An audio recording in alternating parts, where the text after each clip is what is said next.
Scattered throughout the heart of the Indian Ocean, the Maldives is a low-lying archipelago composed of 26 atolls with an average elevation of just 1.5 meters above sea level, making it the lowest-lying country on the planet, home to more than 250 species of coral and over 1,100 fish. The Maldives contains the 7th largest reef habitat worldwide, yet these remarkable ecosystems are under threat. As ocean temperatures rise and human pressures mount, coral reefs face an uncertain future. But there is hope. Across these islands, a dedicated team of marine biologists are working to protect them. A coral is actually an animal. Many people believe that it's a plant or a rock because it kind of looks like it. Hi, my name is Katie. I'm the coral biologist and assistant manager at Reefscapers Huraa, Maldives. When you look at a colony, you're actually looking at hundreds of individual animals all working together. These individual animals have a calcium carbonate skeleton, and these create living ecosystems, our coral reefs.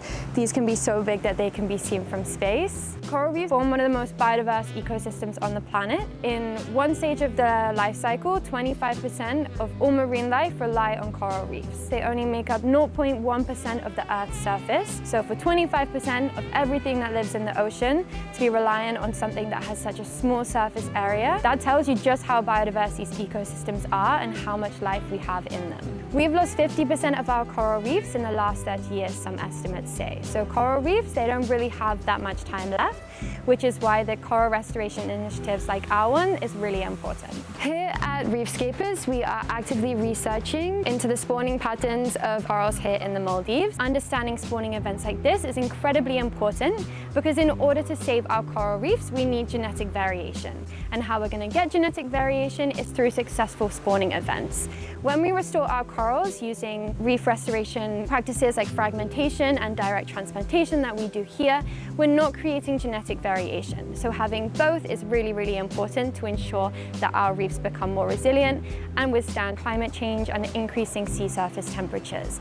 This is what's causing these mass global bleaching events. Coral restoration initiatives provide is an attractive opportunity to bridge the time gap between these crazy bleaching events that we're experiencing now, where we're having 100% mortality at some reef ecosystems, and the time it will take for action makers and policy makers and the world to wake up and realize that we are going to be losing these ecosystems. So even if we were to go net zero carbon emissions tomorrow, it would take decades for our global ocean temperatures to stabilize or to even decrease. The Maldives would look unrecognizable without its coral reefs. This country relies on its reefs for so many things, for coastal protection, for tourism, for food. Everywhere in the Maldives, we're going to have our little island, and then around it, we're going to have a nice big reef. And this here in the Maldives is pretty much the only line of defense that they have against extreme weather or here in the Maldives, tsunamis. Reefs are also really important because 70 to 80% of the Maldives GDP comes from tourism. People travel from all over the world to see the crystal clear blue waters of the Maldives and to see the marine life that our waters hold. One thing that's imperative to provide this clear water and this marine life are our coral reefs. We need to make sure that these restoration initiatives carry on for generations to come. And involving local communities is really, really important for coral conservation because these are the people that are directly relying on these reef ecosystems to live. This is really what's going to have our generational impact, and increasing education and ensure that these restoration initiatives will carry on into the future.